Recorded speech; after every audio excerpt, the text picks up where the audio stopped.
Hello everyone finally labour card scholarship टंका आसीगला। मु पूर्व वीडियो तुम मानक कही जे जदि तुम निर्माण श्रमिक कल्याण योजना बा लेबर कार्ड स्कॉलरशिप टंका अप्लाई पर आसुना तुम्हें कौन कर एवं मु एही पिलाटीर स्कॉलरशिप आईडी ओपन करी देखई देइथिली जे किपरि एही पिलाटीर गोटे छोट भूल पाई टंका आसुनथिला, किंतु वर्तमान एही पिलाटीर 2023-24 लेबर कार्ड स्कॉलरशिप पेमेंट आसी जाइछि।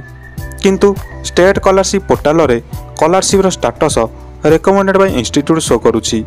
जदि तुमे तुमर स्टाटस चेक करबा को चाहुच तो निर्माण श्रमिक पोर्टाल को जाई कंस्ट्रक्शन वर्कर लॉगिन उपरे क्लिक करी तुमे तुमर यूजर आईडी एवं ओटीपी देई लॉगिन करी स्टाटस देखिपारिबो। जेउ पिलामानकर ए पर्यंत भी 2023-24 लेबर कार्ड स्कॉलरशिप टंका आसी नाही तो सेमाने थरे निजर लेबर कार्ड ऑफिस को जाई बुझी नियो प्रॉब्लम कौन होईची काहे कि टंका मिली नाही सेमाने तुमको कहि देबे। देखंतु तुमे तुमर लेबर कार्ड स्कॉलरशिप पकेबा परे तुमे माने सेही प्रिंट को बाहर करी लेबर कार्ड ऑफिस को जिबा कथा एवं सेठारे सेमाने तुमको गोटे फॉर्म देबे, सेही फॉर्म भरी सेमान को देबा कथा।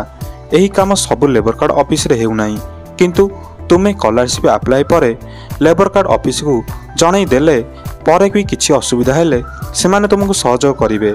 किंतु किछि पिला खाली अप्लाई करी देउचंती एवं परे सेमानकर टंका आसु नाही, कहउचंती हमर टंका आसु नाही। लेबर कार्ड स्कॉलरशिप टंका बहुत सहजने मिली जाउची, किंतु पिला माने कहउचंती बहुत दौड़ीबा को पड़ुची। किंतु ना, जदि तुमे माने अप्लाई परे थरे जाइंगी लेबर कार्ड ऑफिस रे तुमे माने जणाई देबो जे आमे लेबर कार्ड स्कॉलरशिप अप्लाई करि देइछु तो सेमाने तुमको परे पैसा पठेबा को असुविधा बोध करिवे नाही। जेउ माने लेबर कार्ड ऑफिस रे जणाई देइछंती सेमाने अपेक्षा करंतु, सेमाने टंका निश्चय आसी जिवो।